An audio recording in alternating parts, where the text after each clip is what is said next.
ఓం నమో భగవతే వాసుదేవాయ. హరే కృష్ణ. 9వ అధ్యాయం రాజవిద్య. భగవంతుడి గురించి, ఆయన యొక్క అంతరంగిక మనసు గురించి ఆయన అర్జునుడికి చెప్తున్నాడు. సో భగవంతుడికి రూపం లేదు అనే వాళ్ళకి భగవంతుడికి ఒక మనసు ఉంటుందని, ఆయనకి కూడా ఎమోషన్స్ ఫీలింగ్స్ ఉంటాయి అనే విషయాన్ని వాళ్ళు కన్సిడర్ చేయరు. రూపమే లేని భగవంతుడికి ఇంకా ఫీలింగ్స్ ఉండవు కదా. అందుకని ఫీలింగ్స్ ఉండడాన్ని ఒక నెగెటివ్ ఆస్పెక్ట్స్ కింద కొన్ని ఆధ్యాత్మిక మార్గాల్లో ఉన్న వాళ్ళు అనుకుంటూ ఉంటారు. మనసు ఉండడము, ఆ మనసుకి కొన్ని ఆలోచనలు, కొన్ని ఫీలింగ్స్ అనేవి ఉండడం, కొన్ని భావనలు అవి ఉండడం, అవన్నీ కూడా బంధానికి కారకం అవుతాయి. కాబట్టి భగవంతుడికి రూపం లేదు, మనం కూడా రూపం లేని స్థితికి వెళ్ళిపోవాలి, మనల్ని ఏది బంధించకూడదు అని అనుకుంటూ ఉంటారు. కానీ ఇక్కడ భగవంతుడు 7వ అధ్యాయం నుంచి 12వ అధ్యాయం వరకు తనకి రూపం ఎలా ఉందో, తను ఎలా దేవాది దేవుడో, తను ఏది ఇష్టపడతాడో, ఎలా మనల్ని చూస్తాడో, స్వర్గలోకంలో పైన ఇంద్రుడి దగ్గర ఉండేటువంటి దేవతలందరినీ పూజించటం ఏంటి, ఆయన్ని పూజించటం ఏంటి, దానికి దీనికి డిఫరెన్స్ ఏంటి అని అన్ని విషయాలని భగవంతుడు ఇక్కడ క్లియర్ గా ఎక్స్ప్లెయిన్ చేస్తున్నాడు అనమాట. సో దేవీ దేవతలు, రకరకాల దేవీ దేవతలకి పూజ చేసే వాళ్ళందరూ కూడా ఆ పూజలన్నీ నాకే వచ్చి చెందుతున్నాయి, నాకే చేస్తున్నారు, కానీ డైరెక్ట్ గా చేయట్లేదు, అవిధి పూర్వకం అంటే రాంగ్ వేలో చేస్తున్నారు. విధి పూర్వకం అంటే శాస్త్రాల్లో చెప్పినట్టు, అవిధి పూర్వకం అంటే ఇండైరెక్ట్ గా చేస్తున్నారు. ఇండైరెక్ట్ గా భగవంతుడిని భగవంతుడిని పూజిస్తున్నారు. సో ఇండైరెక్ట్ గా పూజించాం కాబట్టి డైరెక్ట్ గా ఆయన దగ్గరికి వెళ్తామా అంటే వెళ్ళాం. డైరెక్ట్ గా ఆయన్ని పూజిస్తే, ఆయన కావాలనుకుంటే ఆయన దగ్గరికి వెళ్తాం. ఇండైరెక్ట్ గా పూజిస్తున్నాం కాబట్టి, వేరే దేవతల్ని పూజిస్తున్నాం కాబట్టి వాళ్ళ దగ్గరికే వెళ్తాము అనే విషయాన్ని ఇప్పుడు 25th శ్లోకాలో భగవంతుడు చెప్తున్నాడు.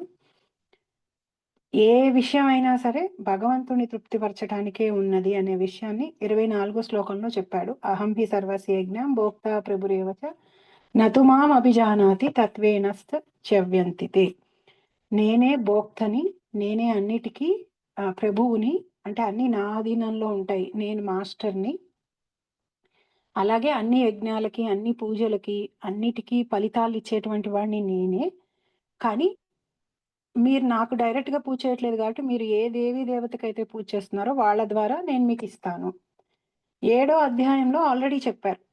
ఏమని అంటే, మనకి ఎవరి మీదైనా వేరే దేవీ దేవతల మీద మనకి గనక శ్రద్ధ ఏర్పడితే, ఆ శ్రద్ధని పెంపొందించుకొని ఆ దేవీ దేవతని ప్రసన్నం చేసుకోవడానికి ఏ విధంగా అయితే మనం పూజలు చేయాలో, ఏ విధంగా అయితే మనం వ్యవహరించాలో, అలా మనం వ్యవహరించేటట్టు కూడా నేనే చేస్తాను అని భగవంతుడు చెప్పాడు. అంటే మనం దేవీ దేవతలని, మిగతా వాళ్ళందరినీ పూజించటానికి కావాల్సిన శ్రద్ధ, ఆ పూజకి అవసరమైన ఆచారాలని, నియమాలని పాటించగలిగేటువంటి శక్తి, బుద్ధి, అనుగ్రహం అన్నీ భగవంతుడే ఇచ్చి మన చేత వాళ్ళకి పూజ చేయించి, వాళ్ళని ప్రసన్నం చేయించి, మన కోరికలు వాళ్ళ ద్వారా తీరుస్తాడనమాట. అంటే తండ్రి మీద కోపంతో, తల్లి మీద కోపంతో ఇల్లు వదిలేసిన పిల్లల్ని గురించి ఎలాగోలాగా ఇండైరెక్ట్ గా వాళ్ళ యొక్క బాగోగులు తెలుసుకుంటూ, వాళ్ళకి సౌకర్యాలు చేస్తూ ఉండే తల్లి తండ్రి లాగా భగవంతుడు ఇక్కడ వ్యవహరిస్తున్నాడు. 25వ శ్లోకం. యాంతి దేవవ్రత దేవన్ పితృన్యాంతి పితుర్వ్రత భూతాని యాంతి భూతేజ్య యాంతి మధ్యాగ్నోపి మాం. దేవతల్ని పూజించేవారు. గోహెడ్ మాధవి. దేవతలను పూజించువారు దేవతలలో జన్మింతురు. పితృదేవతలను పూజించువారు పితృలోకమునకు చేరుదురు. భూత ప్రేతములను పూజించువారు వానియందే జన్మింతురు. కానీ నన్ను పూజించువారు నాతోనే నివసింతురు. చంద్రలోకమును గాని, సూర్యలోకమును గాని, లేదా మరి ఏ ఇతర లోకమును గాని మానవుడు చేరగోరినచో ఆ ప్రయోజనమునకై ప్రత్యేకముగా వేదములందు నిర్దేశింపబడిన సాంకేతికములైన దర్శ పౌర్ణమాసి వంటి నియమములను అనుసరించుట ద్వారా వాంఛితమైన గమ్యమును సాధింపగలడు.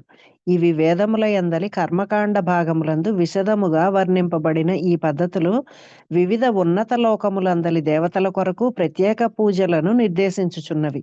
అట్లే ప్రత్యేక యజ్ఞముల ద్వారా మానవుడు పితృలోకములను చేరవచ్చును, లేదా పెక్కు భూత ప్రేత లోకములను చేరి యక్షునిగా గాని రాక్షసునిగా గాని లేక పిశాచముగా గాని మారవచ్చును. పిశాచ పూజను వాస్తవమునకు క్షుద్రదేవతా పూజ అందురు. అట్టి క్షుద్రదేవతా పూజను అభ్యసించు వారెందరో కలరు. వారు దానిని ఆధ్యాత్మికమని భావించినను అట్టి కర్మలన్నీ పూర్తిగా భౌతికములైనవి. అట్లే దేవదేవునే అర్చించు శుద్ధ భక్తుడు వైకుంఠలోకములను గాని కృష్ణలోకములను గాని తప్పక పొందును. దేవతలను పూజించుట ద్వారా దేవతాలోకములను, పితృదేవతలను పూజించుట ద్వారా పితృలోకములను, క్షుద్రదేవతలను పూజించుట ద్వారా పిశాచలోకములను మానవుడు పొందుచుండగా, శుద్ధ భక్తుడు ఎందుకు వైకుంఠలోకములను లేదా కృష్ణలోకమును పొందకుండునను ముఖ్యమైన విషయమును ఈ శ్లోకము ద్వారా సులభముగా గ్రహింపవచ్చును. దురదృష్టవశాత్తు శ్రీకృష్ణుడు మరియు విష్ణువు వసించు ఈ దివ్యలోకములను గూర్చిన సమాచారము చాలా మందికి తెలియదు. అది తెలియనందునే వారు పతితులగుదురు. నిరాకారవాదులు కూడా బ్రహ్మజ్యోతి నుండి పతితులగుదురు. కనుకనే కేవలము హరే కృష్ణ మహామంత్రమును జపించుట ద్వారా మానవుడు ఈ జీవితమున పరిపూర్ణత్వమును సాధించి తిరిగి భగవద్ధామమును చేరగలడనడి మహత్తరమైన సందేశమును కృష్ణ చైతన్యోద్యమము మానవ సమాజం అంతటికి అందించుచున్నది. హరే కృష్ణ. సో ఇందులో ఒక ఇంపార్టెంట్ విషయాన్ని భగవంతుడు చాలా క్లియర్గా చెప్తున్నాడు. చాలా మందికి ఉండే అభిప్రాయం ఏంటంటే ఎవరికి పూజ చేసినా మనం భగవంతుడినే పొందుతాము అని. భగవాన్ అనే శబ్దం కేవలం శ్రీకృష్ణుడికే నారాయణుడికే వర్తిస్తుంది. 6 గుణాలని పుష్కలంగా పరిపూర్ణంగా కలిగినటువంటి వాడు కాబట్టి సంపూర్ణ ఐశ్వర్యం, సంపూర్ణ శక్తి, సంపూర్ణ వైరాగ్యం, అంటే ఆరు ఆయనకే కంప్లీట్ గా ఉంటాయి కాబట్టి ఆ భగవాన్ అని ఆయన్నే పిలవాలి. కానీ జనరల్ గా మనం ఏంటి అంటే అందరినీ భగవాన్ అని పిలుస్తూ ఉంటాం. భగవాన్ అని పిలిచి అందరికీ ఉంటుంది. సో కానీ విష్ణు పురాణంలో వ్యాసదేవుడి యొక్క తండ్రి పరాశరముని ఆ భగవాన్ అనే శబ్దానికి నిర్వచనం చెప్తూ ఈ 6 పూర్తిగా కలిగినటువంటి వాడు, పూర్తి శక్తి, పూర్తి పేరు, ఐశ్వర్యం, అందం, శక్తి, పేరు, ఐశ్వర్యం, జ్ఞానం, అందం అండ్ వైరాగ్యం. ఈ ముందు ఏ 5 ఉన్నా కానీ మనకి వైరాగ్యం రాదు. జనరల్ గా మనకి విపరీతం, మనకే అల్టిమేట్ శక్తి ఉంటే ఆ శక్తిని జనరల్ గా మనం ఏదైనా గెయిన్ చేయడం, ఏదైనా పొందడం కోసం వాడుకుంటూ ఉంటాం అనమాట. వైరాగ్యంగా ఉండం. సో భగవంతుడికి ఈ 5 పూర్తిగా ఉన్నా ఆయనకి పూర్తి వైరాగ్యం కూడా ఉంది. సో పరాశరముని విష్ణు పురాణం ఫస్ట్ పురాణం అనమాట. సో విష్ణు పురాణంలో ఈ విషయాన్ని చెప్పాడు. సో చాలా మందికి నేను ఇది వరకు ఒక సెషన్లో పురాణాల గురించి ఒక చిన్న లాస్ట్ క్లాస్లోనే నేను ఒక చిన్న ఇన్ఫర్మేషన్ ఇచ్చాను. పురాణాలన్నీ కూడా 3 గుణాల్లో డివైడ్ అయి ఉన్నాయి. ఎందుకంటే మనుషులు 3 గుణాల్లో ఉన్నారు కాబట్టి. మనుషులు గుడికి వచ్చి భక్తిలో ఉండే మనలోనే చాలా స్టేజెస్లో ఉన్నాం అనమాట. అంటే మనకి చాలా అటాచ్మెంట్స్, కొంతమంది తమో గుణంలో ఉన్నారు, కొంతమంది రజోగుణంలో ఉన్నారు, కొంతమంది సత్వగుణంలో ఉన్నారు. సో అందరికీ అందుబాటులో ఉండడం కోసం ఈ పురాణాలన్నీ కూడా 3 గుణాల్లో ఉన్నాయన్నమాట. ఇంతకు ముందు చెప్పినట్టు శివ, లింగ, మత్స్య, కూర్మ, స్కంద, అగ్ని పురాణాలు తమో గుణంలో,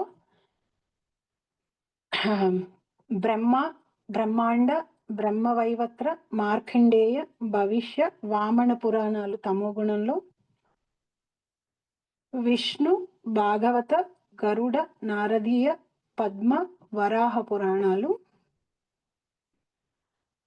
సత్వగుణంలో.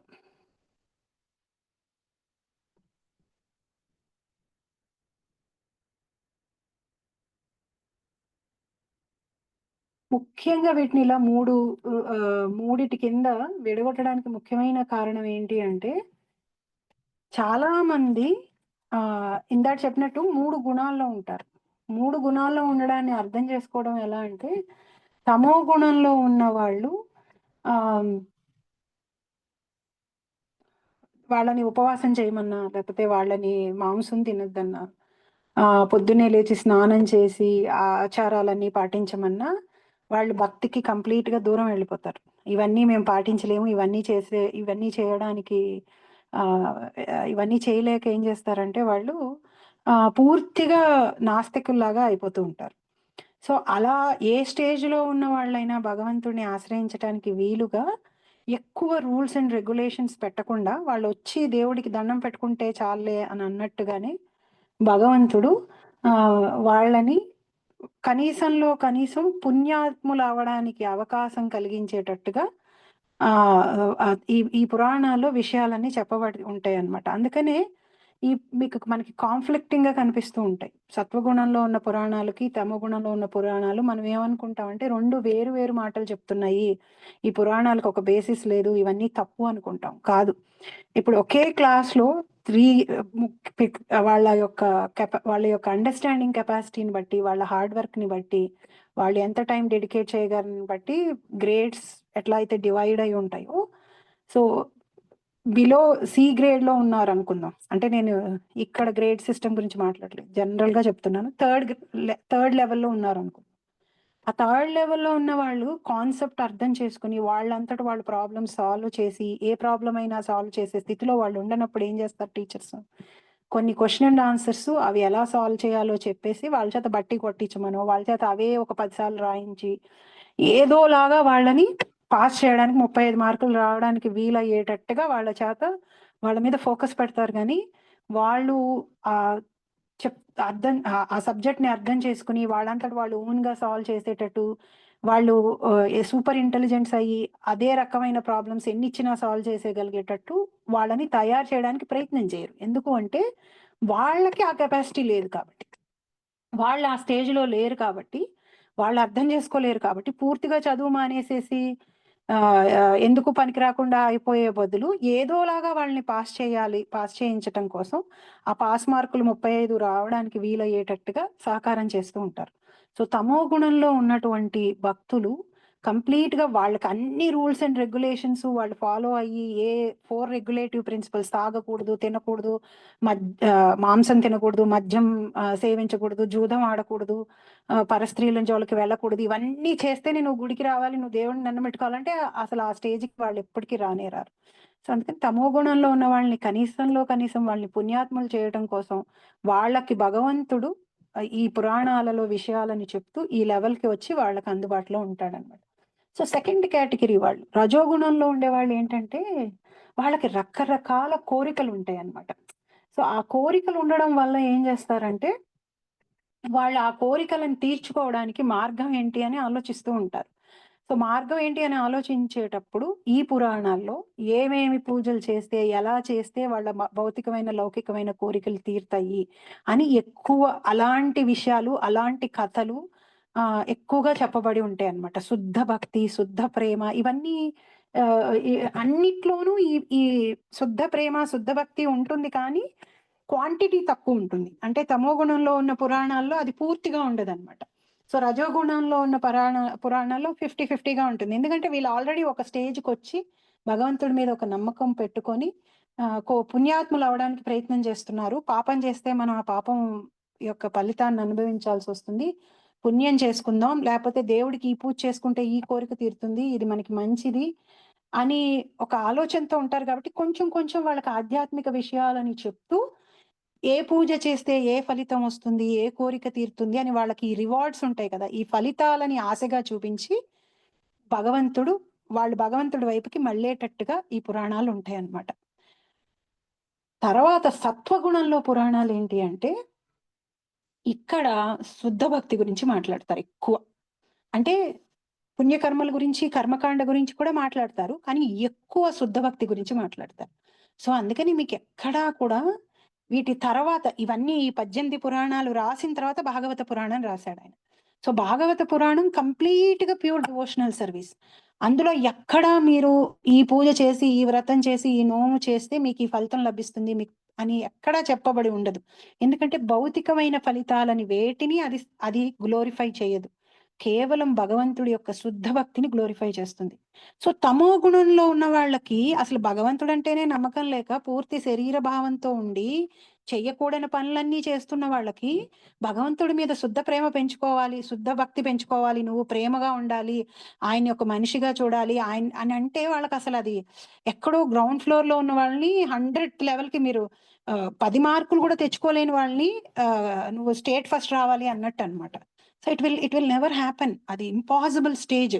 కాస్త 95, 90 ఎప్పుడు తెచ్చుకునే వాళ్ళని నువ్వు ట్రై చేస్తే స్టేట్ ఫస్ట్ వస్తావు అంటే ఇట్ ఈస్ పాసిబుల్. సో సత్వగుణంలో ఉండిన పురాణాలు ఆ ఎఫర్ట్ పెడతాయి అనమాట ఎక్కువ.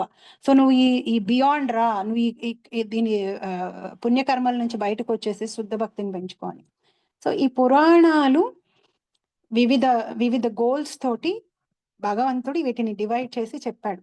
సో ఇది మెయిన్ కాన్సెప్ట్. సో ఈ శ్లోకంలో ముఖ్యంగా నేను ఈ కాన్సెప్ట్ ని ఇక్కడ ఎందుకు పట్టుకొని వచ్చానంటే, ఈ శ్లోకంలో చాలా మందికి మనకుండే అభిప్రాయం ఏంటి అంటే, నేను ఎవరికి పూజ చేసినా కానీ ఒక్క చోటకే వెళ్తాయి, నేను ఒక చోటకే వెళ్తాను అనే ఒక భావన ఏదైతే ఉందో దాన్ని ఇక్కడ భగవంతుడు క్లారిఫై చేస్తున్నాడు. యాంతి దేవ వ్రతాన్ దేవన్, ఏ ఏ దేవతలనైతే మీరు పూజిస్తున్నారో ఆయా దేవతల లోకాలకి వెళ్తారు. సో ఇక్కడ అందరూ కృష్ణుడి దగ్గరికే వెళ్ళేటట్టయితే భగవంతుడు ఇలా చెప్పాల్సిన అవసరం లేదు, అందరూ కృష్ణుడి దగ్గరికే వస్తారని చెప్పేసేవాడు. అలా చెప్పట్లేదు. యాంతి దేవ వ్రతాదేవన్, ఏ ఏ దేవతల పూజలైతే భక్తి శ్రద్ధలతో పూర్తిగా లైఫ్ ని వాళ్ళ కోసం డెడికేట్ చేసి ప్రేమగా చేస్తారో వాళ్ళు ఉండేటువంటి లోకాల్లోకి వెళ్తారు. పితృన్యాంతి పితృవ్రత, కొంతమంది చనిపోయిన వాళ్ళకి పూజ చేస్తూ ఉంటారు, వాళ్ళు పితృలోకాలకి వెళ్తారు. భూతాని యాంతి భూతేజ, కొంతమంది దెయ్యాలకి భూతాలకి పూజ చేస్తూ ఉంటారు, వాళ్ళు దెయ్యాలు భూతాలు ఉండే చోటికి వెళ్తారు. యాంతి మధ్యాజినోపి మాం, నన్ను పూజించేవాళ్ళు నువ్వు నా దగ్గరికి గనక రావాలని ప్రత్యేకంగా అనుకుంటుంటే, నాతో ఉండాలి, నాతో మెలగాలి అని నువ్వు అనుకుంటే గనక నన్ను పూజ చేయాలి. యాంతి మద్ యాజినో యోపి మాం. సో ఇక్కడ క్లియర్ గా ఈ వర్స్ లో ఏం చెప్తున్నాడంటే, డిఫరెంట్ పాత్స్ సేమ్ డెస్టినేషన్ కి వెళ్ళవు. అవి ఏ డెస్టినేషన్ కి వెళ్ళాలో ఆ డెస్టినేషన్ కి వెళ్తాయి. హైదరాబాద్ వెళ్ళే బండి ఎక్కితే హైదరాబాద్ వెళ్తాం, చెన్నై వెళ్ళేది ఎక్కితే చెన్నై వెళ్తాం, ఇంకో చోటుకి వెళ్ళేది ఎక్కితే ఇంకో చోటుకి వెళ్తాం. సో క్లియర్ గా ఇక్కడ భగవంతుడు చెప్పేస్తున్నాడు అనమాట, నువ్వు ఎవరినైతే భక్తి శ్రద్ధలతో పూజిస్తావో ఏ దేవి దేవతల్ని వాళ్ళ దగ్గరికి వెళ్తావు నువ్వు. అందరూ భగవంతుడి దగ్గరికి రారు, అందరూ ఒక చోట ఉండరు, అన్ని పార్ట్స్ ఒక చోటకి తీసుకెళ్ళవు. ఇందులో కొంతమంది దేవీ దేవతలు వాళ్ళకి అసలు ఆధ్యాత్మిక జగత్తులో లోకాలే ఉండవు, ఎందుకంటే వాళ్ళు జీవాత్మలు కాబట్టి. ఆధ్యాత్మిక జగత్తులో లోకాలు ఉండే దేవీ దేవతలు విష్ణుతత్వాలు, శివతత్వం, అమ్మవారితత్వం. మిగతా వాళ్ళందరికీ ఇక్కడే కొంతమంది చంద్రుడు, వరుణుడు, కొంతమంది ఏదో వాళ్ళ ఇంట్లో చాలా మంది మనం తెలియక చేసే తప్పు ఏం చేస్తుంటాం అంటే, ఇంట్లో పెద్దవాళ్ళు చనిపోయిన ఉంటే వాళ్ళని దేవుడితో సమానం చేసి దేవుడు పక్కన వాళ్ళ ఫోటో పెడుతూ ఉంటాం అనమాట. సో వాళ్ళు దేవతలు, దేవుడు ఒక్కడి కాదు, వాళ్ళు ఆల్రెడీ ఇంకో శరీరం తీసుకుని వేరే చోట ఎక్కడో పుట్టేసి ఉంటారు. వాళ్ళని గౌరవంగా చూడడం, వాళ్ళకి పితృకర్మలు చేయడం ఇవన్నీ ఓకే, బట్ వాళ్ళని దేవుడితో సమానంగా చూడకూడదు అనమాట. సో చాలా క్లియర్ గా ఇక్కడ ఎవరు దేన్ని శ్రద్ధగా పూజిస్తారో ఆ చోటకి వాళ్ళు వెళ్తారు అని చాలా క్లియర్ గా భగవంతుడు చెప్తున్నాడు. చంద్రలోకం గాని, సూర్యలోకం గాని, లేదా మరియే ఇతర లోకం గాని మానవుడు చేరగోరినచో ఆ ప్రయోజనమునికై ప్రత్యేకముగా వేదములందు నిర్దేశింపబడిన సాంకేతములైన దర్శ పౌర్ణమాసి వంటి నియమములను అనుసరించుట ద్వారా వాంఛితమైన గమ్యమును సాధింపగలడు. వేదాలలో క్లియర్ గా చెప్పారనమాట, చంద్రలోకానికి కానీ సూర్యలోకానికి కానీ వెళ్ళాలనుకుంటే ఎలా పూజ చేస్తే వెళ్తాము అని. సో ఆ నియమాలని కనుక మనం పాటించామంటే మనం అక్కడికి వెళ్తాం. ఇవి వేదములు ఎందలి కర్మకాండ భాగములందు విశదముగా వర్ణింపబడినాయి. ఈ పద్ధతులు వివిధ ఉన్నత లోకములందు దేవతల కొరకు ప్రత్యేక పూజలను నిర్దేశించుచున్నవి. అట్లే ప్రత్యేక యజ్ఞముల ద్వారా మానవుడు పితృలోకములను చేరవచ్చును. పితృలోకం కూడా స్వర్గలోకం లాగా కొంచెం ఫెసిలిటీస్ ఎక్కువ ఉండేటువంటి లోకమే. అక్కడ పితృదేవతలు ఉంటారు. మన ఫాదర్స్ పితృదేవతలు కాదు, దేవతలలో ఒక గణం పితృదేవతలు అన్నమాట. సో పితృలోకంలో ఎలా అంటే ఒక జీవి ఈ లోకంలో వేరే శరీరాన్ని తీసుకురావడానికి ముందర అక్కడ అక్కడ వెయిట్ చేస్తూ ఉంటారు. సో పితృదేవతల్ని మనం ప్రసన్నం చేసుకుంటే మనకి ఉత్తమ జన్మలు లభిస్తాయి. వాళ్ళ అనుగ్రహం వల్ల వాళ్ళు రొటేట్ చేయడానికి ఆ డిపార్ట్మెంట్ వాళ్ళ దగ్గర ఉంటుందన్నమాట. ఏ సోల్ ఏ శరీరం తీసుకుని ఏ ఇంట్లోకి వెళ్ళాలి అనేది. అట్లే ప్రత్యేక యజ్ఞముల ద్వారా మానవుడు పితృలోకములను చేరవచ్చు, లేదా పెక్కు భూత ప్రేత లోకములను చేరి యక్షునిగా గాని రాక్షసునిగా గాని లేక పిచాచముగా గాని మారవచ్చును. సో వీళ్ళందరూ ఆ కొంచెం హై పవర్స్ ఉన్నటువంటి ఒక టైప్ ఆఫ్ లివింగ్ ఎంటిటీస్ అన్నమాట. యక్షులు, రాక్షసులు, వీళ్ళకి కొంచెం కెపాసిటీస్ మన మీద ఎక్కువ ఉంటాయి, శక్తి కూడా మన మీద ఎక్కువ ఉంటుంది. వీళ్ళకి ఎలా కావాలంటే అలా శరీరాన్ని మార్చుకోగలిగే శక్తి ఉంటుంది, పవర్ ఎక్కువ ఉంటుంది. సో వీళ్ళని పూజిస్తే, ఈ రాక్షసుల్ని దెయ్యాల్ని భూతాల్ని గనుక పూజిస్తే వీళ్ళు ఉండే లోకానికి మనం వెళ్తాం. అట్టి క్షుద్ర దేవతా పూజను అభ్యసించు వారు ఎందరో కలరు. సో ఇప్పుడు చాలా మంది ఈ క్షుద్ర దేవతల పూజల్ని తెలియక ప్రాక్టీస్ చేస్తూ ఉంటారు. ఎందుకంటే మెటీరియల్ కోరికలు, భౌతికమైన కోరికలు చాలా స్ట్రాంగ్ అయిపోయినప్పుడు మనకి ఎలా అనిపిస్తుంది అంటే, ఏ పొట్టులో ఏ పాము ఉందోలే, మనం వెళ్ళి అందరినీ పూజ చేసేస్తే మన కోరిక తీరుతుంది కదా. ఒకవేళ మనం పూజ చేయకపోతే వాళ్ళకి అపచారం చేసిన వాళ్ళం అయితే ఏమన్నా మన కోరిక తీర్చడం మానేస్తారేమో అనే ఒక భయంతో, కోరిక తీరాలనేటువంటి ఒక స్ట్రాంగ్ డిజైర్ తోటి మనం చాలా సార్లు ఆ పూజ మనం చేయొచ్చా చేయకూడదా, అది మనల్ని ఎక్కడికి తీసుకెళ్తుంది అనే విషయం ఆలోచించకుండా చేస్తూ ఉంటాం అనమాట. అట్లే దేవాది దేవుని అర్చించు శుద్ధ భక్తుడు వైకుంఠ లోకములకు గాని కృష్ణలోకము గాని తప్పక పొందును. సో విష్ణు తత్వాలలో ఏ తత్వాన్ని పూజ చేసిన వాళ్ళైనా సరే, నరసింహ, రామ, నారాయణుడు, విష్ణుడు, వీళ్ళందరూ కూడా ఆధ్యాత్మిక జగత్తుల్లో ఉన్న విష్ణులు ఆ లోకాలకి వెళ్తారనమాట. దేవతలను పూజించుట ద్వారా దేవతలోకములను, పితృదేవతలను పూజించుట ద్వారా పితృలోకములను, క్షుద్రదేవతలను పూజించుట ద్వారా పిశాచలోకములకు మానవుడు పొందుచుండగా, శుద్ధ భక్తుడు ఎందుకు వైకుంఠ లోకములను లేదా కృష్ణలోకమును పొందకుండునని ముఖ్యమైన విషయమును ఈ శ్లోకము ద్వారా సులభముగా గ్రహించవచ్చును. వేరే వేరే దేవతలని పూజిస్తున్న వాళ్ళని ఆయా లోకాలని చేరినప్పుడు శ్రద్ధగా భక్తిగా భగవంతుని గనుక మనం పూజిస్తే ఆయన లోకానికి మనం ఎందుకు వెళ్ళలేము అని మనకి మనం ప్రశ్న వేసుకుని భక్తితో ప్రేమతో ఆయన్ని పూజిస్తే చాలు, అన్నిటికంటే పై స్థానంలో ఉండి అంతకు మించి పరమేమీ లేనటువంటి ఆ గోలోక బృందావనాన్ని, ఆ వైకుంఠాన్ని మనం చేరవచ్చు అనే నమ్మకం మనకు కలుగుతుంది. దురదృష్టవశాత్తు శ్రీకృష్ణుడు మరియు విష్ణువు వసించు ఈ దివ్యలోకముల గురించి సమాచారం చాలా మందికి తెలియదు. అసలు ఈ యూనివర్స్ దాటి ఆధ్యాత్మిక జగత్తు ఒకటి ఉంది, అక్కడ 3 మంది ఉంటున్నారు, ఇక్కడ ఒక్క మంతే ఉన్నారు, అక్కడ వేల కొలిది విష్ణు లోకాలు, రామలోకాలు, నరసింహలోకాలు, వైకుంఠాలు ఉన్నాయి అనే విషయమే చాలా మందికి తెలియదు.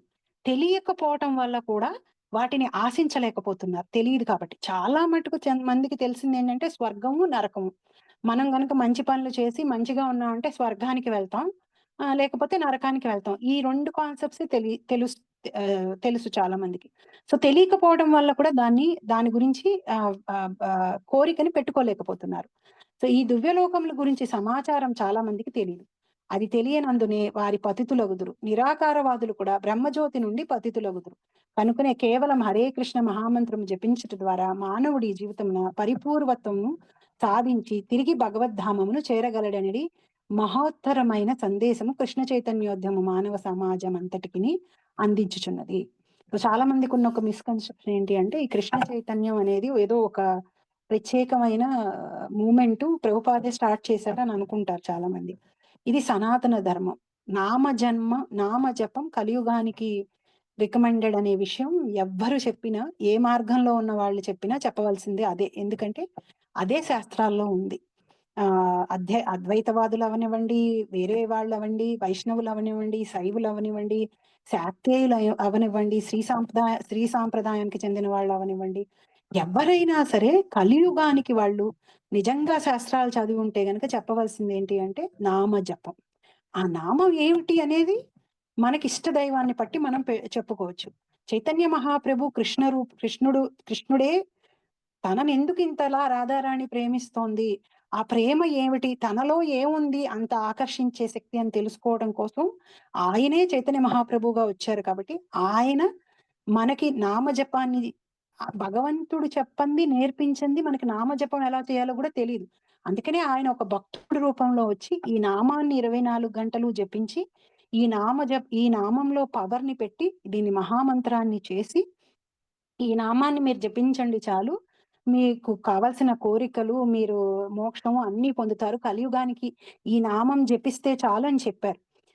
అది కూడా మనకి శ్రద్ధ ఉండట్లేదు. ఒకవేళ సరే అండి, ఆహ్, చాలా మందికి మంచి కంటే చెడు ముందుకు వెళ్తుంది. ఇప్పుడు ఒక పెద్ద ఆర్గనైజేషన్ మీరు తీసుకున్నారనుకోండి.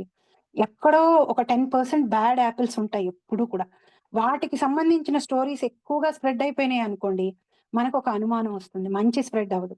సో, అలా ఎవరికైనా అలాంటి భావన ఉండి, ఏమన్నా ఉంటే నామం ఏదో ఒక నామం పట్టుకోండి. నామాన్ని జపించాలి. నామమే ముఖ్యం. మిగతా ఏది కాదు. యజ్ఞాలు, యాగాలు, తపస్సులు ఇవన్నీ అసలు మనం చేయగలిగే స్థితిలో కూడా లేము. చాలా మంది పొద్దున్న లేచి 8, 8:30, 9 లోపల తినంది ఉండలేరసలు. అసలు లేవడమే 7, 8 ఏదో ఆఫీసులకి వెళ్ళాల్సొస్తే తొందరగా లేవగలుగుతాం గానీ, ఆఫీస్ లేదు, ఏమీ లేదు అంటే లేవడమే మనం 8:30, 9 వరకు లేవలేకపోతున్నాం. ఆ లేచిన వెంటనే ఏదో ఒకటి తింటే గాని మనకసలు మన బండి కదలట్లేదు ముందుకి. అలాంటప్పుడు ఏం యజ్ఞాలు జేస్తాం? ఏం యాగాలు జేస్తాం? ఏం పూజలు జేస్తాం? సో, నామ జపం కలియుగానికి భగవంతుడు మనందరి యొక్క పరిస్థితిని అర్థం చేసుకొని ఈజీ చేసి ఇచ్చాడు. కానీ అది అడ్వాంటేజ్ కలియుగానికి. డిసడ్వాంటేజ్ కూడా అదే. అది ఈజీగా భగవంతుడు చేసిచ్చినప్పటికి మనకి దాని మీద శ్రద్ధ రావట్లేదు. సో, ఈ కృష్ణ చైతన్య యోద్యమం అనేది ఇక్కడికి యూఎస్ వచ్చిన తర్వాత ఒక ఆర్గనైజేషన్, ఒక నాన్ ప్రాఫిట్ ఆర్గనైజేషన్ పెట్టకపోతే ఫండ్స్ అన్నీ మిస్‌యూజ్ అయిపోతాయి. సో, చాలా మటుకు చాలా మంది ఈ బ్యాడ్ యాపిల్స్ అనేవాళ్ళు అన్ని చోట్ల ఉంటారు. అందులో ఈ ఆధ్యాత్మికత్వాన్ని బిజినెస్‌గా చేసుకునే వాళ్ళు ఎక్కువైపోయారు ఈ మధ్య కాలంలో. ఇప్పుడు యూట్యూబ్ ఛానెల్స్‌లో గూడా కొంచెం భక్తి ఉన్నా, కొంచెం ఈజీగా వీడియో తీయగలిగే శక్తి ఉన్నా, రకరకాల పూజల గురించి ఇదిలా చేయాలి, అలా చేయాలని వాళ్ళు, వాళ్ళు ముందర శాస్త్రానికి దగ్గరగా ఉండకుండా చెప్తూ ఉంటే దాన్ని విని, నమ్మి ఫాలో అయిపోయేవాళ్ళు చాలా మంది ఉంటున్నారు. సో, బిజినెస్‌గా చేసుకునే వాళ్ళు ఎక్కువుంటారు. ఫండ్స్ మిస్‌యూజ్ అవుతాయని Prabhupada ISKCON international society for Krishna consciousness అంటే మన చైతన్యాన్ని ఆ నారాయణుడి వైపు తిప్పించుకోవడం కోసం ఒక ఆర్గనైజేషన్‌ని పెట్టి స్ట్రీమ్ లైన్ చేయడం కోసం ఇవన్నీ చేశారు గానీ, ఇదేం కొత్తగా ఆయన సృష్టించి, ఆయన ఒక కల్ట్ తయారు చేసుకొని చేసింది కాదు. ఇది ఆల్రెడీ చెప్పబడింది. మీరు గనక ఎవరికైనా మనందరం తెలుగు వాళ్ళమే కాబట్టి రామదాసు కీర్తనలు గాని, త్యాగరాజు కీర్తనలు గాని చూస్తే వాళ్ళందరూ కూడా నామం యొక్క మహిమనే వాళ్ళ కీర్తనల్లో చెప్పారు ఆ భక్తులందరూ. అలా ఎంతో మంది భక్తులు నామ మహిమని చెప్పారు. నామ సంకీర్తన యొక్క మహిమని ఎన్నో శాస్త్రాల్లో, ఎన్నో విషయాల్లో చెప్పబడింది. దాన్ని ఈ వెస్టర్న్ సొసైటీకి తీసుకొచ్చి ఇంగ్లీష్‌లోకి ఆ స్క్రిప్చర్స్‌నన్నీ మార్చి అందుబాటులో చేసింది ప్రభుపాదనమాట. సో, అలా చెయ్యబట్టి ఈరోజు ఎంతో మంది ఆ రూట్స్‌కి వెళ్ళగలుగుతున్నారు చాలా మంది. సో, అంతకు మించి దీన్ని వేరేగా మనం చూడాల్సిన అవసరం లేదు. సో, ఈ అందుకని ఇక్కడ ప్రభుపాద ఏం చెప్తున్నారంటే, ఎప్పుడైతే మనం ఈ భక్తిని, ప్రేమని భగవంతుడి వైపుకి, నారాయణుడి వైపుకి పెట్టుకున్నామో, ఆయన లోకానికి మనం పొందుతాం. అంటే ముఖ్యంగా ఇంపార్టెంట్ థింగ్ వీరందరూ వేరు వేరు లోకాలలో ఉంటారు. ఎవరిని భక్తి శ్రద్ధలతో మనం పూజిస్తామో ఆ లోకాలకి మనం వెళ్తాం. అంతేగాని ఎవరిని పూజించినా సరే ఒకే చోటకి మనం వెళ్ళం. అది ఈ శ్లోకంలో క్లియర్‌గా భగవంతుడు చెప్తున్నాడు. తర్వాత ఇప్పుడు తన లోకం వేరు. తన లోకాన్ని పొందాలంటే తన్నే పూజించాలనే విషయాన్ని చెప్పి, తనని పూజించటం ఎంత తేలికో భగవంతుడు చెప్తున్నాడన్నమాట. పత్రం పుష్పం ఫలం తోయం యో మే భక్త్యా ప్రయస్ యో మే భక్త్యా ప్రయచ్చతి తదహం భక్త్యుపహృతం అస్నామి ప్రయతాత్మనః.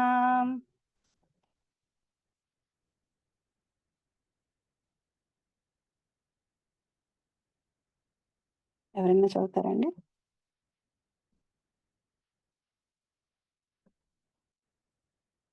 నేను చదువుతాను.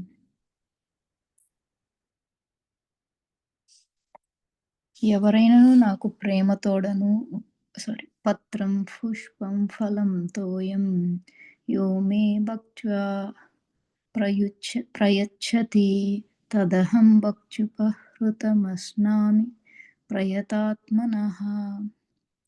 ఎవరైనను నాకు ప్రేమతోడను, భక్తితోడను పత్రమును గాని, పుష్పమును గాని, ఫలమును గాని, లేదా జలమును గాని అర్చించినచో దానిని నేనంగీకరింతును. నిత్యానందము కొరకై శాశ్వతమును మరియు ఆనంద నిధానమును అగు భగవద్ధామమును పొందుటకు వివేకవంతుడైన వాడు కృష్ణ చైతన్యవంతుడై శ్రీకృష్ణ భగవానుని దివ్యమైన ప్రేమయుక్త సేవయందు నెలకొనవలెను. అట్టి అద్భుత ఫలమును కలుగజేయ పద్ధతి వాస్తవమునకు అత్యంత సులభము.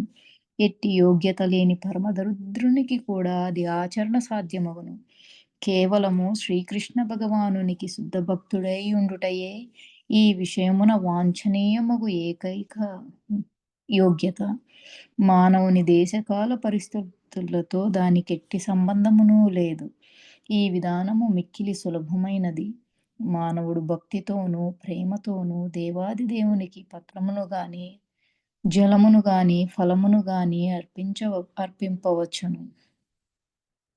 భగవానుడు దానిని సంతోషముతో అంగీకరించును. కనుక కృష్ణ చైతన్య విధానము అత్యంత సులభము మరియు జనీనమైనందున దీని యందు ఎవ్వరికినీ నిషేధము లేదు.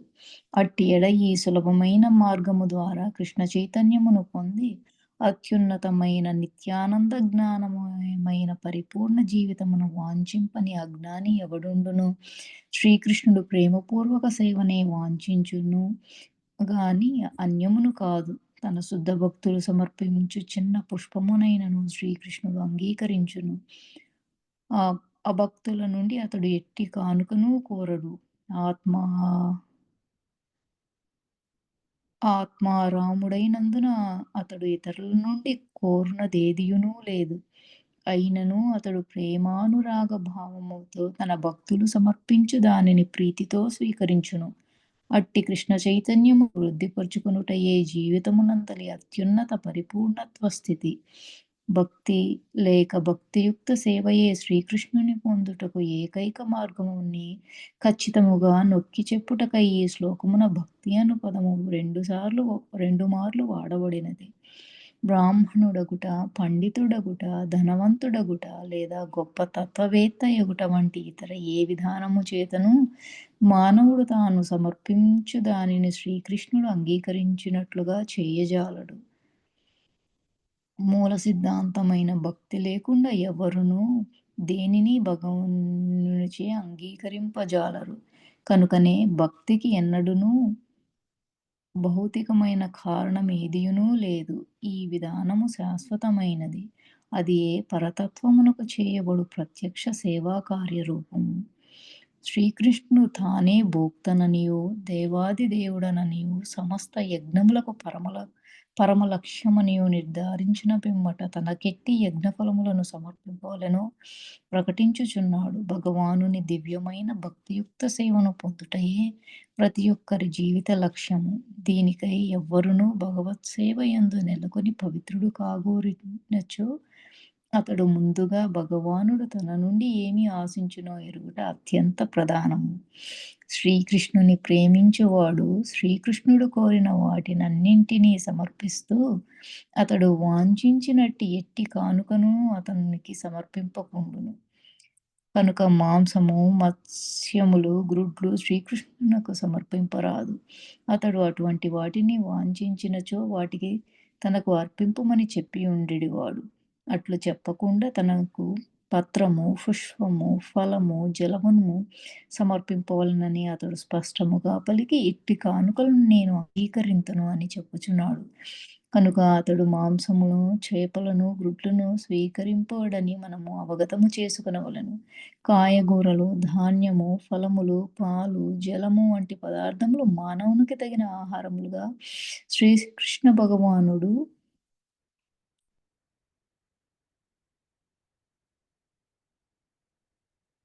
నిర్దేశించుచున్నాడు. వీటికి అన్యమైన వాటిని అర్పించినచో అతడు అంగీకరింపడు. కనుక వాటిని అతనికి సమర్పింపరాదు. ఒకవేళ మనము అట్టి ఇతర పదార్థములను సమర్పింప యత్నించినచో ప్రేమతో కూడిన స్థితి యందు భక్తినొనరించిన వారము కాజాలము. ఎవరైనా చదువుతారండి? ఇంకా ఇది కొంచెం పెద్దగానే ఉంది.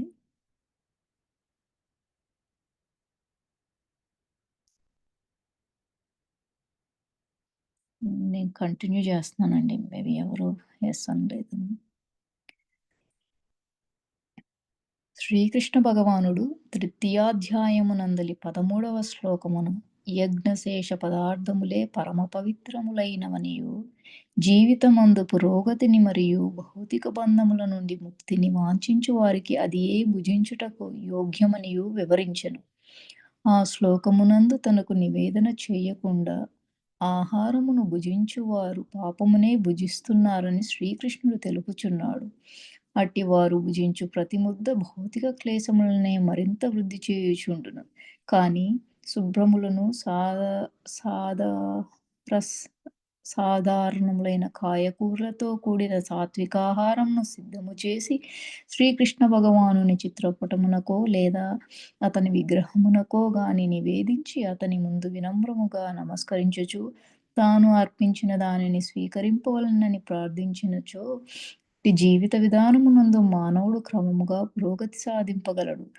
దేహము పవిత్రమై బుద్ధి వికసితమైనప్పుడు స్పష్టమైన అవగాహన ఎనున్నది వృద్ధియగును. అన్నింటికీ మించి ఆ నివేదనను ప్రేమభావముతోనే అర్పింపవలెను. ఏలైన సర్వము శ్రీకృష్ణునికి చెందియుండుటచే అతనికి ఎట్టి ఆహారము అవసరము లేదు. తనను ఆ విధముగా తృప్తిపరచుటకు యత్నించు భక్తుని నిమిత్తమే అతడు దానిని స్వీకరించును. కనుక ఆహారమును సిద్ధము చేయుట, సేవించుట, నివేదించుట ఎనడి కార్యములందు శ్రీకృష్ణుని పట్ల ప్రేమభావముతో వర్తించుట అత్యంత ముఖ్యాంశము. పరతత్వము ఇంద్రియరహితమని భావించు నిరాకార తత్వవేత్తలు భగవద్గీత యందలి ఈ శ్లోకమును ఏమాత్రము అవగాహన చేసుకొనలేరు.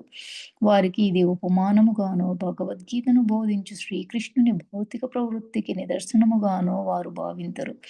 వాస్తవమునకు దేవాది దేవుడైన శ్రీకృష్ణ భగవానునికి ఇంద్రియములు గలవు. అతని ఇంద్రియములన్నీయు ఇతర ఏ ఇంద్రియముల కార్యమునైనను చేయగల సామర్థ్యమును కలిగి ఉండును. శ్రీకృష్ణ భగవానుడు సర్వశక్తిమంతుడను దాని భావం ఇదియే. ఇంద్రియములు లేనిచో అతనిని సర్వశక్తిమంతుడని పరిగణించుటకు వీలు లేదు. సప్తమాధ్యాయమునందు తాను జీవులను ప్రకృతి గర్భమున సృష్టించుచున్నాడని శ్రీకృష్ణుడు వివరించెను. కేవలము అతడు భౌతిక ప్రకృతిని వీక్షించినంత మాత్రముననే అది జరుగును. అట్లే ఈ సందర్భమున ఆహార పదార్థములను అర్పించుచు భక్తులు పలుకు ప్రేమపూర్వకమైన పలుకులను శ్రీకృష్ణుడు ఆలకించుటయే ఆరగించుటతోనూ ఆస్వాదించుటతోనూ అన్ని విధములా సమానమగును. అతని సంపూర్ణత్వము కారణమున అతని శ్రవణము, ఆరగించుట మరియు ఆస్వాదించుట అను కార్యముతో సర్వ సమానమైనదను ఈ విషయమును నొక్కి చెప్పవలసి ఉన్నది. శ్రీకృష్ణుడు తనను గూర్చి తాను వర్ణించిన విధముగను ఎటువంటి స్వకల్పనలు వ్యాఖ్యానములు లేకుండగను ఆ దేవాది దేవుని అంగీకరించు భక్తుడే పరతత్వము నివేదన ఆహారమును ఆరగించి ఆస్వాదించగలడని అవగాహన చేసుకునగలడు. హరే కృష్ణ. థ్యాంక్ యూ శిరీష మాతాజీ. పత్రం పుష్పం ఫలం తోయం యోమే భక్త్యా ప్రయశ్యతి తదహం భక్తి ఉపాహృతం అస్నామి ప్రియతాత్మనః. చాలా ఇంపార్టెంట్ శ్లోక, చాలా సార్లు కోట్ చేసాం మనం. సింపుల్గా దీని సారాంశం ఏంటంటే, ఎవరైతే పత్రము, పుష్పము, ఫలము, తోయము ఇవేమి కాస్ట్లీ వస్తువులు కానే కాదు. ఒక ఆకు, పువ్వు, ఫలము, నీళ్లు. కానీ విపరీతమైన కాస్ట్లీ థింగ్ ఏంటి దీంట్లో? ఎవరైనా చెప్పగలుగుతారా మాతాజీ? భక్తి అండి. భక్తి, ప్రేమ. అది విపరీతమైన కాస్ట్లీ థింగ్, అది రేర్ థింగ్, అది దొరకని విషయం. అది కాస్ట్లీ. యాక్చువల్లీ వస్తువులు కాస్ట్లీ కాదు, ఇక్కడ భగవంతుడు చెప్పినవి ఏవి కాస్ట్ కాదు అసలు. చాలా మంది తెలియక ఒక సాంప్రదాయం మాట అంటూ ఉంటారు. శివుడు బోలాశంకరుడు, నీళ్లు పోస్తే చాలు ప్రసన్నం అవుతాడు. విష్ణువు అలంకార ప్రియుడు, బోల్డ్ ఖర్చు పెట్టేసేయాలి, బోల్డ్ చేయాలి అని ఒక నానుడి ఉంటుంది.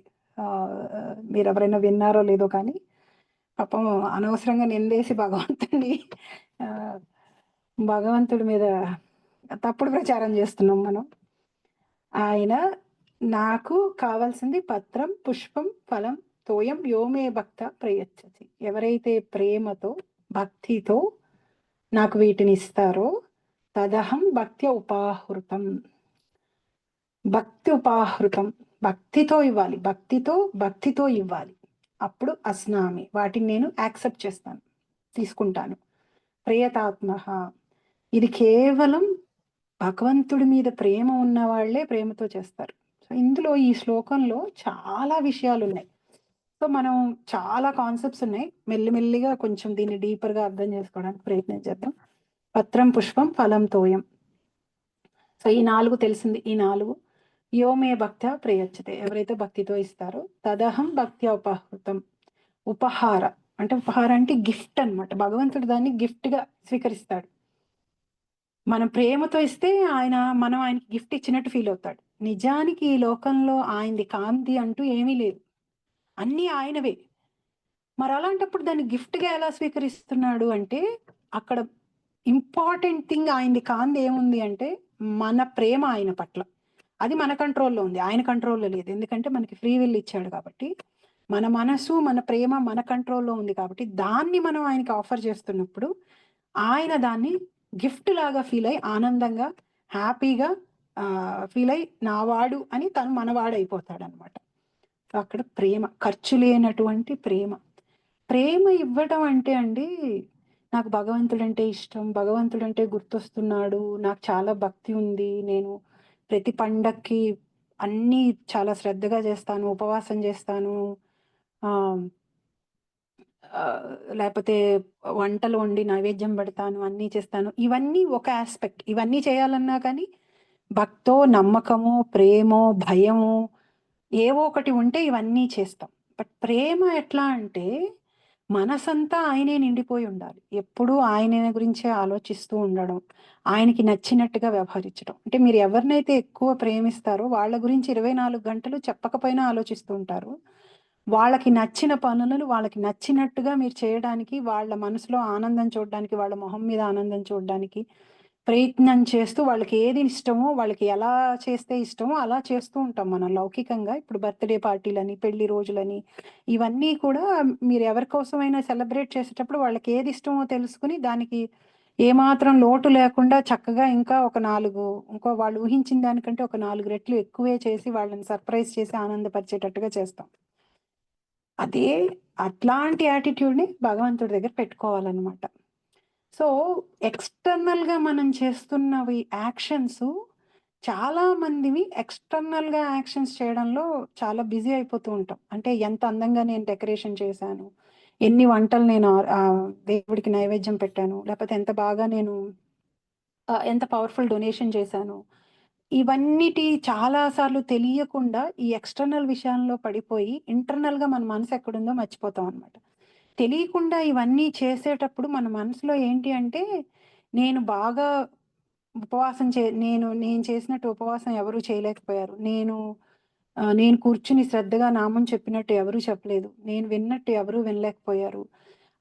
ఒక టైప్ ఆఫ్ గర్వం, ఒక టైప్ ఆఫ్ భక్తి, భగవంతుడి మీద ప్రేమ కంటే మిగతా విషయాలన్నీ మనకొస్తాయన్నమాట.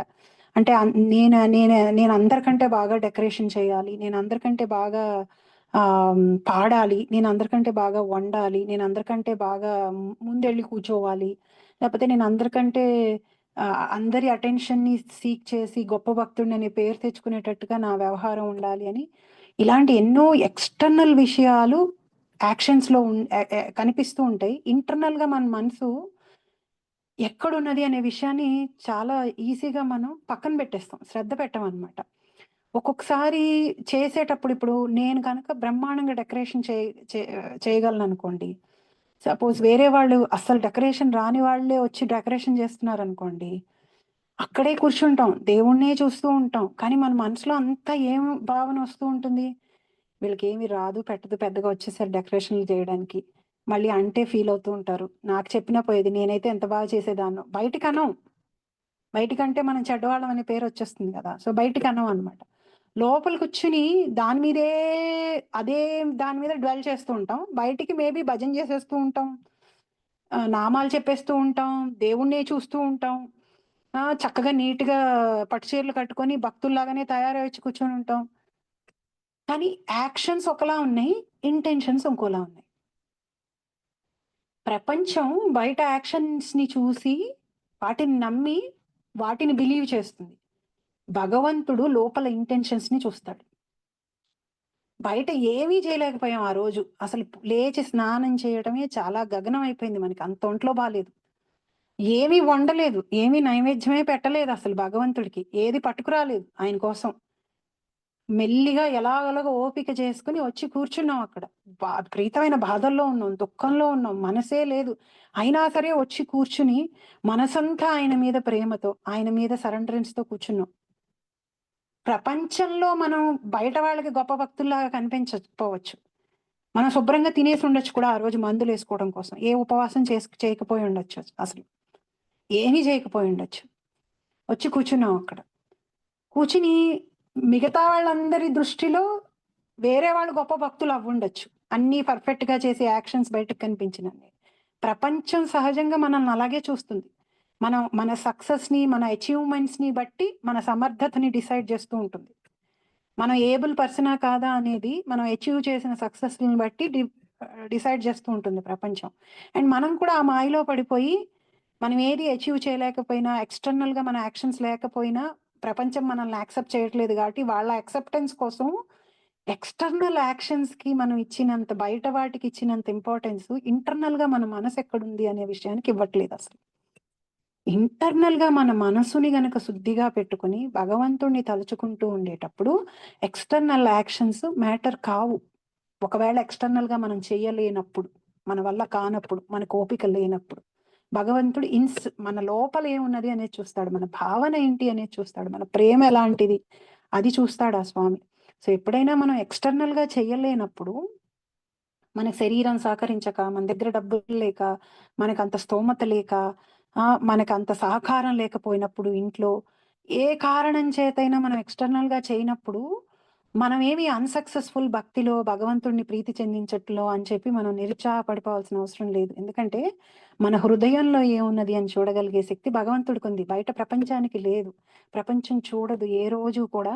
ప్రపంచం అంతా ఎట్లా అంటే మీరెలా మాట్లాడుతున్నారు, మీరెలా వ్యవహరిస్తున్నారు అనే దాని మీద నడుచుకొని నిర్ణయాలు తీసుకొని వెళ్ళిపోతూ ఉంటుంది. కానీ భగవంతుడు ఎంత కరుణామయుడు అంటే మన లోపల ఏముంది, మన ఇంటెన్షన్స్ బావుంటే వాటిని తీసుకుంటాడు.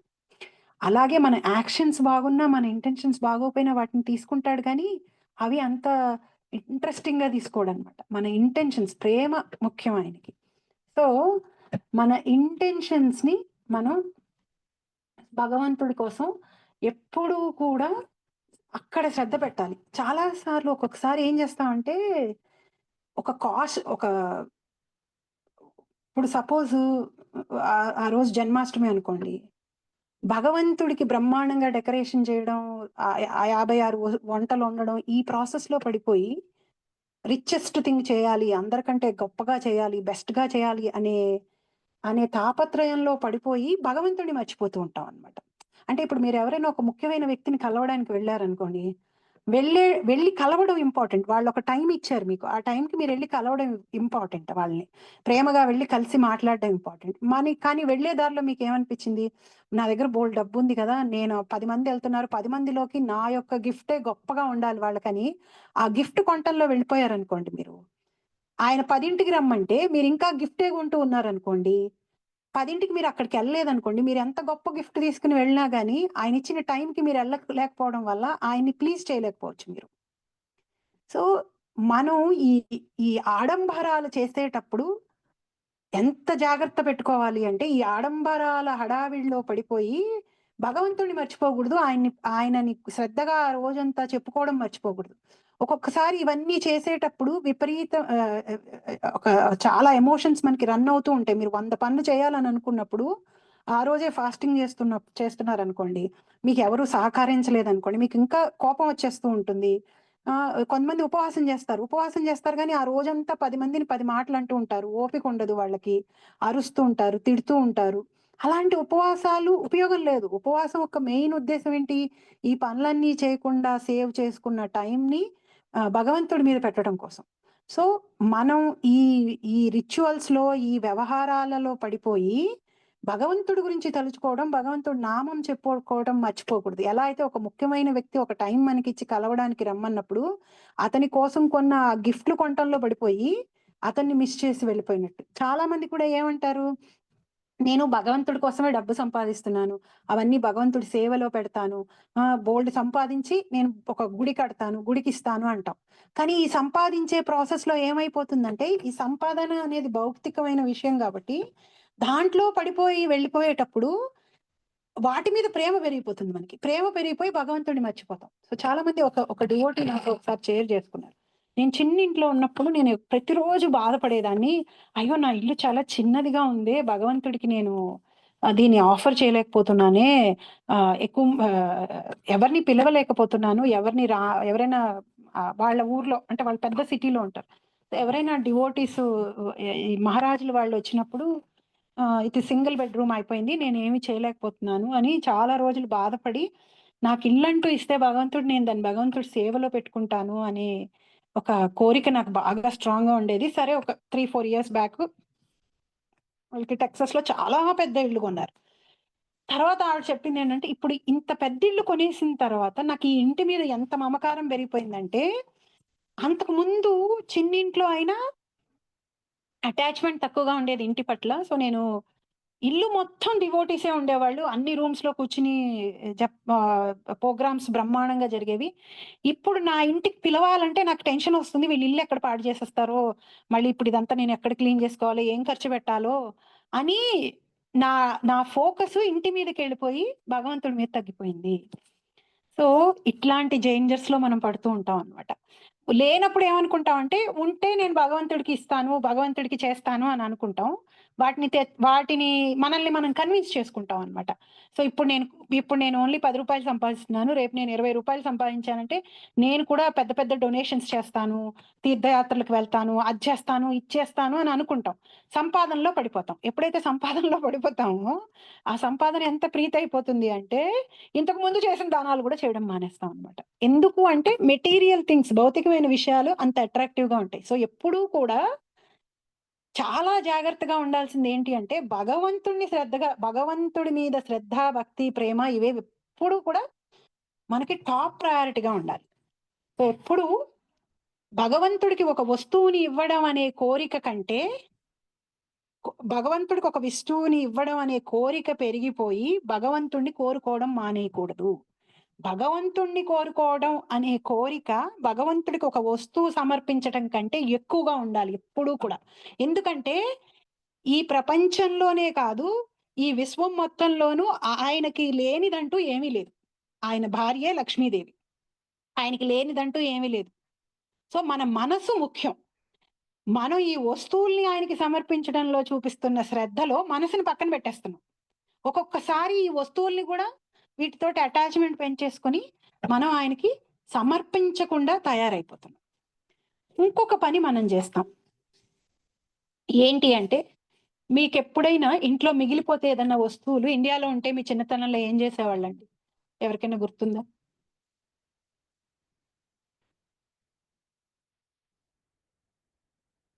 ఇంటికొచ్చిన భిక్ష బయటకి వాళ్ళకేసేవాళ్ళు. మిగిలిపోయినవి. అవునా? ఇప్పుడు చాలా మంది మనం కూడా అదే చేస్తాం భగవంతుడికి. మన లెఫ్ట్ ఓవర్స్‌ని ఇస్తూ ఉంటాం. రోజంతా జాబ్‌కి, పిల్లలకి, నా టీవీకి, నా ఫోన్‌కి ఇచ్చేసిన తర్వాత ఏదైతే టైం మిగిలిపోతుందో దాన్ని భగవంతుడి సేవలో పెడుతూ ఉంటాం. ఒక్కసారి సీరియస్‌గా ఆలోచించండి. ఇదే చేస్తాం మనం. ఫస్ట్ లేస్తూ భగవంతుడి పని చెయ్యం. అది మనకి ప్రయారిటీ కాదు ఏ రోజు. నాకు ఆ రోజు ఏదన్నా ముఖ్యమైనది లేకపోతే, నాకు ఎవరైనా గెస్ట్ నాకు ఏ నా నా పిల్లలకి కానీ, నా వర్క్‌లో కానీ, నాకు కానీ, లేకపోతే ఏదన్నా లోకల్‌గా నేను ఉంటున్న సొసైటీలో గానీ, లేకపోతే నా కుటుంబంలో కానీ ఏదన్నా ఇంపార్టెంట్ అయిన విషయం లేకపోతే అప్పుడు కొంచెం ఎక్కువ భక్తి చేస్తాను ఆ రోజు. ఎక్కువ నామం చెప్పుకుంటా, ఎక్కువ వింటా, ఎక్కువ చేస్తా. అంటే లెఫ్ట్ ఓవర్స్‌ని భగవంతుడికి మనం సమర్పిస్తున్నాం. ఎప్పుడైతే భగవంతుడిని ప్రయారిటైజ్ చేసుకొని ప్రైమ్ టైంని భగవంతుడికి ఇస్తున్నామో అది మన ప్రేమ యొక్క ఎక్స్ప్రెషన్ అన్నమాట. మనం భగవంతుడికి నువ్వు నాకు ఇంత ముఖ్యం అయ్యా నా లైఫ్లో, నా జీవితంలో, నీ తర్వాతే నాకు ఏదైనా, ఫస్ట్ నిన్నే, నువ్వే నాకు. నేను ఏదైనా ఒక నాలుగు ఈవెంట్స్ నాకు ఒక్కసారే వచ్చినప్పుడు, నేను ప్రయారిటైజ్ చేసుకోవాల్సి వచ్చినప్పుడు నువ్వే నాకు ప్రయారిటీ అనే స్టేజ్కి వెళ్ళాలి. ఇప్పుడున్న స్టేజ్ ఏంటి? 4 ఈవెంట్స్ ఉన్నప్పుడు ఎవరు బర్త్డే పార్టీకి వెళ్ళకపోతే, ఎవరింటికి వెళ్ళకపోతే వాళ్ళతో నాకు ఫ్రెండ్షిప్ పోతుందో అని మనం చేయవలసిన, భగవంతుడికి చేయవలసిన దాన్ని ఆఖరణ పెడతాం, ఇవన్నీ ముందు పెడుతున్నాం. అంటే మిగిలిపోయినవి భగవంతుడికి ఇస్తున్నాం. మన మనసు కానీ, మన టైం కానీ, మన సంపదలు కానీ, ఏవైనా సరే మిగిలిపోయినవి, ఖాళీగా ఉన్నవి, వాటిని దేనికి వాడుకోవట్లేదు కాబట్టి అక్కడ తీసుకొచ్చి భగవంతుడిని నింపుతున్నాం. అది కూడా గ్రేటే అంటాడు భగవంతుడు. ఎందుకంటే అలా చేసినా సరే గ్రేటే నాయనా, కనీసం ఆ మిగిలిపోయిన టైంనైనా నాకు ఇస్తున్నావు, వేరే భౌతికమైన విషయాలకు ఇవ్వకుండా అని వరంగా తీసుకుంటూ ఉంటాడు భగవంతుడు. కానీ మనం భక్తిలో ఎదగాలన్నా, భగవంతుడి ప్రేమని పొందాలన్నా భగవంతుడు ఫస్ట్ ఉండాలి. త్యాగరాజు, రామదాసు వీళ్ళందరూ ముందు భగవంతుడిని పెట్టుకున్నారు. వాళ్ళ ఇంట్లో పిల్లల పెళ్లిళ్ళు అవనివ్వండి, సంపాదన అవ్వండి, ఇవన్నీ వాళ్ళు సెకండరీ పెట్టుకున్నారు. అందుకే వాళ్ళు శుద్ధ భక్తులు అయ్యారు. వాళ్ళకి భగవంతుడు పిలిస్తే పలికాడు, వాళ్ళు తిట్టే తిట్టించుకున్నాడు, వాళ్ళకి వచ్చి సేవలు చేశాడు. ఎందుకంటే వాళ్ళు అంత ప్రేమ, వాళ్ళకి అంత ప్రైమ్ టైం ఇచ్చారు వాళ్ళు భగవంతుడికి. వాళ్ళ లైఫ్ లో మార్నింగ్ వాళ్ళ ఇంపార్టెంట్ టైం ని భగవంతుడికి కేటాయించి, నువ్వే నాకు ముఖ్యం అయ్యా, నీ తర్వాత ఏదన్నా నీ కార్యక్రమం ఉంది అంటే అది ఎంత, నువ్వే నాకు ఫస్ట్ అన్నట్టుగా వాళ్ళు భగవంతుడికి మిగిలిపోయినవి ఇవ్వకుండా ఏదో భిక్షం వేసినట్టుగా ప్రయారిటైజ్ చేసుకుని భగవంతుడికి ముఖ్యమైనవి ఇచ్చారు. సో మనం ఇక్కడ ఈ శ్లోకం నుంచి అర్థం చేసుకోవాల్సింది, ప్రేమ మనకి ఎలా అయితే ప్రేమ ఉన్న, ఇప్పుడు మీకు ఇష్టమైన మీ ఇంట్లో మీకు ప్రేమ ఉన్న పిల్లాడో ఉన్నారనుకోండి, మీకు ఎంత ఇంపార్టెంట్ వర్క్ ఉన్నా సరే పొద్దున్నే వాళ్ళ బర్త్డే అనుకోండి, ఆ రోజు 1 గంట ముందు లేచి వాళ్ళకి కావాల్సినవన్నీ వండి పెట్టి వాళ్ళకి చేయాల్సినవన్నీ చేసి, అసలు జనాలు ఎంతెంత ఎఫర్ట్ పెడతాం మనం బర్త్డే పార్టీస్ కానీ, లేకపోతే సెలబ్రేషన్స్ కి కానీ, పెళ్ళిళ్ళకి కానీ, చాలా విషయాలకి బోల్డ్ అంత ఎఫర్ట్, టైము, ఎనర్జీ, మనీ అన్నీ స్పెండ్ చేస్తాం. ఎందుకంటే మనం వాళ్ళని చాలా ప్రేమిస్తాం కాబట్టి. అదే అమౌంట్, అదే సిన్సియారిటీ, అదే ఇది మనకి భగవంతుడి పట్ల కనిపించదు భగవంతుడి కార్యం చేసేటప్పుడు. కానీ శుద్ధ భక్తులైన వాళ్ళు వాటిని అంత బ్రహ్మాండంగా చేస్తూ ఉంటారన్నమాట. సో ఇక్కడ అలాంటి ప్రేమని మనం భగవంతుడికి చూపించాలన్నమాట. భగవంతుడిని చూస్ చేసుకున్నంత మాత్రాన మనం నష్టపోయేది ఏమీ ఉండదు. చాలా మందికి ఒక ఫీలింగ్ ఏంటి అంటే, భగవంతుడిని నేను చూస్ చేసుకుంటే నేను నష్టపోతానేమో అని అనుకుంటారు. ఏమీ నష్టపోం మనం. భగవంతుడిని ఎప్పుడైతే రైట్ ప్లేస్ లో స్టార్టింగ్ ఫస్ట్ లో ప్రయారిటైజ్ చేసి పెడతామో, మిగతా ప్రయారిటీస్ అన్ని దారిలోకి వస్తాయి మనకి. కానీ మనకి అది తెలియక మనం రాంగ్ ప్రయారిటీస్ ని, తాత్కాలికమైన విషయాలని, అన్నిటికంటే చెత్త తీసుకొచ్చి ఫస్ట్ పెడతాం. ఈ మధ్య కాలంలో ఏంటంటే ఆ వాట్సాప్ మెసేజ్లు, ఇన్స్టాగ్రామ్స్, ఫేస్బుక్స్, ఇంకేమేమో ఉన్నాయిలేండి, టిక్టాక్లు, వీటిని ఫస్ట్ పెడతాం మనం.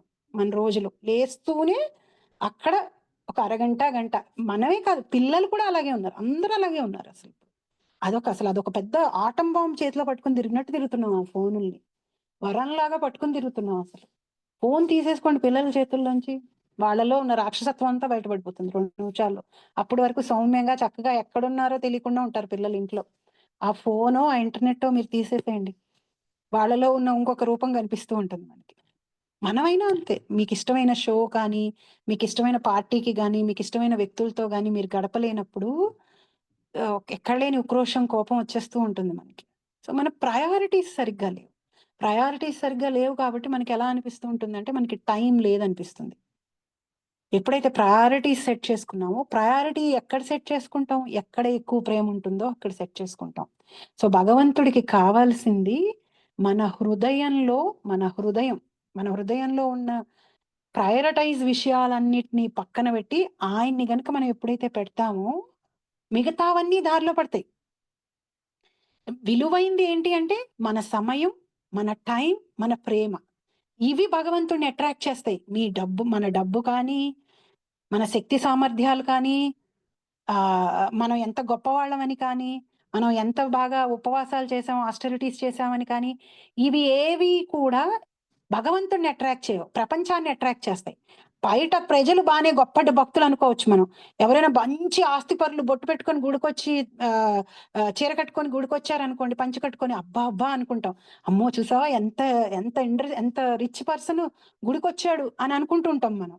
బట్ భగవంతుడి దృష్టిలో అసలు ఆయన దృష్టి వాళ్ళ మీదే పడదు. వాళ్ళకి ఎవరికి నా హృదయం నిండా నా మీద ప్రేమ ఉంది, వాళ్ళు ఎక్కడో మూలలో ఉండొచ్చు, చినిపైన బట్టలు వేసుకోవచ్చు, బయట కూర్చోవచ్చు, అంట్లు తోముతూ ఉండొచ్చు గుళ్ళో, వాళ్ళ దగ్గరికి వెళ్ళిపోతుంది ఆయనది. సో భగవంతుడి అనుగ్రహాన్ని, ప్రేమని, భక్తిలో ముఖ్యమైనది ఏమిటి అంటే మన విలువైన సమయాన్ని, ప్రేమని భగవంతుడికి ఇవ్వగలగటం. ఇది భగవంతుడిని ఆకర్షిస్తుంది, భగవంతుడి ప్రేమ మనకి కలుగుతుంది. సో ఇది మనకి తెలియక మనం ఏమనుకుంటాం అంటే చాలా సార్లు మిగతా ఈ ఎక్స్టర్నల్ విషయాలకి అయ్యో నా దగ్గర డబ్బులు లేవు, నాకు అవకాశం లేదు, నేను చేయలేకపోతున్నాను అని అనుకుంటున్నాం అనమాట.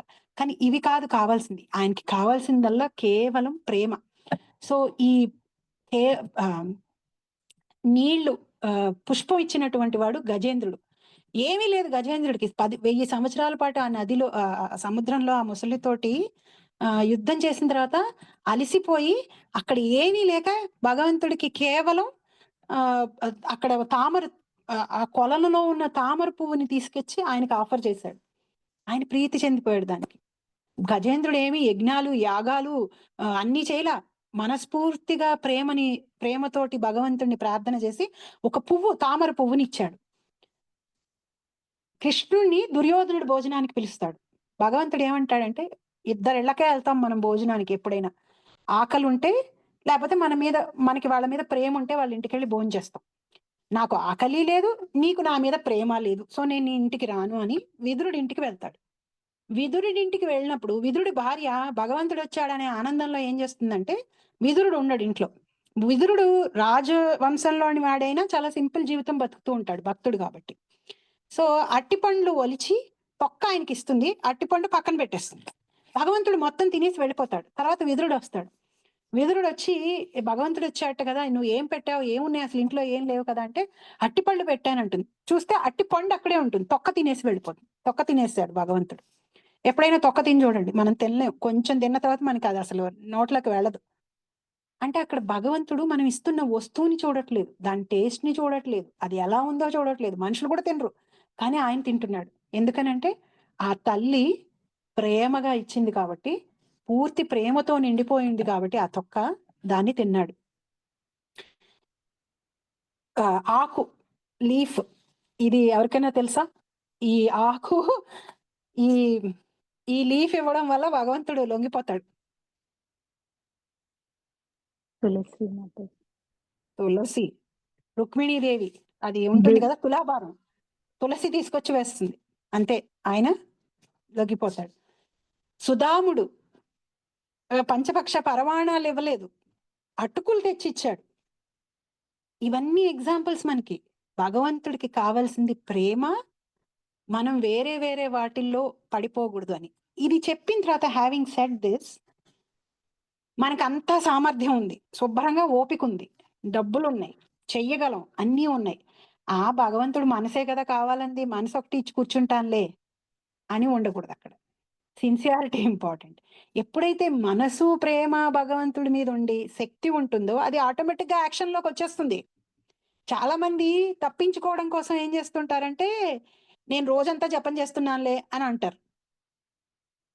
ఎప్పుడైతే మనకి నిజంగా ప్రేమ ఉండి, మన దగ్గర శక్తి సామర్థ్యాలు ఉండి, మనకి అవకాశం ఉందో, అది యాక్షన్స్ లోకి వచ్చేస్తుంది వెంటనే. అది యాక్షన్స్ లోకి రాకుండా ఉండదన్నమాట. మన ఇంటెన్షన్స్ ప్యూర్ గా ఉండి, మన దగ్గర అన్ని అవకాశం ఉన్నప్పుడు అది యాక్షన్స్ లోకి వస్తుంది. యాక్షన్స్ లోకి రావట్లేదు అంటే అర్థం ఏంటంటే, మన ఇంటెన్షన్స్ ప్యూర్ గా లేదన్నట్టు. సో మనకి శక్తి సామర్థ్యాలు లేనప్పుడు ఏదైనా చేయడానికి, మన మనసు భగవంతుడికి అర్పించడానికి పూర్తిగా మనం ప్రే చేయాలి. ఇంపార్టెంట్ థింగ్ మనసు. ఎప్పుడైతే మనసు ఉందో, శక్తి సామర్థ్యాలు ఉన్నాయో, అవి ఎలాగూ యాక్షన్స్ లోకి వస్తాయి. సో వీటిని ఎక్కడ దీన్ని లూప్ హోల్ పట్టుకొని ఎక్స్క్యూజ్ లాగా తీసుకొని ఆ భగవంతుడికి కావాల్సింది మనసే కదా, అందుకని చెప్పి నేను యాక్షన్స్ చేయను అనకూడదు. ఎప్పుడైతే ప్రేమ ఉండి మనసు ఉంటుందో యాక్షన్స్ చేయకుండా అసలు ఉండలేము మనం, అన్లే మనకి ఏదన్నా అవకాశం లేనప్పుడు తప్పితే. సో అవకాశం లేనప్పుడు ఏం చేయాలి? యాక్షన్స్ చేయట్లేదే అని బాధపడుతూ సెంటిమెంటల్ గా ఫీల్ అవ్వాల్సిన అవసరం లేదు. మనసంతా ప్రతి క్షణం భగవంతుడితోటి నింపుకొని ప్రేమతో ఆయనకి ఉన్న చోటనే బృందావనం చేసుకొని ఉన్న చోటనే మానసికంగా ఆయనకి అన్నీ చేస్తున్నట్టుగా మనం భావిస్తూ కూర్చోవచ్చు. సో అయ్యో నేను వెళ్ళలేకపోయానే గుడికి, నేను బృందావనం వెళ్ళలేకపోయానే కార్తీక మాసంలో, నేను కుంభమేళాకి వెళ్ళి స్నానం చేయలేకపోయానే అని మనం బాధపడాల్సిన అవసరం లేదు. వెళ్ళలేనప్పుడు, అవకాశం లేనప్పుడు ఉన్న చోటనే మనసంతా ఆ భావాలతో నింపుకొని మానసికమైన పూజ చేసి భగవంతుడికి మనం అర్పించవచ్చు. సో మోస్ట్ ఇంపార్టెంట్ థింగ్, ఏవేవి మనల్ని పక్కకి దారి పట్టేస్తాయో వాటన్నిటినీ జాగ్రత్తగా పట్టుకొని మనసు ఎప్పుడు భగవంతుడి దగ్గర ఉండేటట్టు చూసి, ప్రేమ తప్పితే వేరే ఏది ఆయన్ని కొనలేదు, ఆయన్ని ఆకర్షించలేదు అనే విషయాన్ని గుర్తు పెట్టుకొని భగవంతుణ్ణి ప్రేమించడానికి మనం ప్రయత్నం చేయాలి. భగవంతుడి పట్ల ప్రేమ కలగడం అనేది భక్తిలో ఆఖరి స్టేజు. స్టార్టింగ్ లో మనకు ఉండదు, మనం ప్రాక్టీస్ చేసే డివోటీస్ కాబట్టి. లేదు కాబట్టి మనకి ఇది జరిగే పని కాదని పక్కన పెట్టాల్సిన అవసరం లేదు. మనం నామం చెప్పుకుంటూ ఉంటే, మన పాపాలు పోతూ ఉంటే, మనకి నిష్ట పెరిగి, శ్రద్ధ పెరిగి, మనకి భగవంతుడికి మనకి ఉన్న భావం ఏంటో మనకి తెలిసి ఆయన పట్ల మనకి ప్రేమ వస్తుంది. దానికి మనమే చేయాలి. అదే భక్తి. అది ఆ భక్తి ప్రేమ తప్పితే వేరే ఏది భగవంతుడిని కొనలేదు. ఆయన మనకి రాసిచ్చేసుకుంటాడు ఎప్పుడైతే మనం ప్రేమతో ఆయన్ని చేరుకుంటాము. సో ఈ విషయాన్ని మనం గుర్తుపెట్టుకొని ఈ లూప్ హోల్స్ అన్నిట్లో పడకుండా జాగ్రత్తగా భక్తితో ప్రేమతో భగవంతుడికి మన మనసుని అర్పించి నామాన్ని చెప్పుకొని మనందరం మన పాపాలని పోగొట్టుకోవాలని కోరుకుని ఇవాళకి ఈ సెషన్ ఇక్కడికి ఆపుతున్నాను మాతాజీస్ అండ్ ప్రభుజీస్.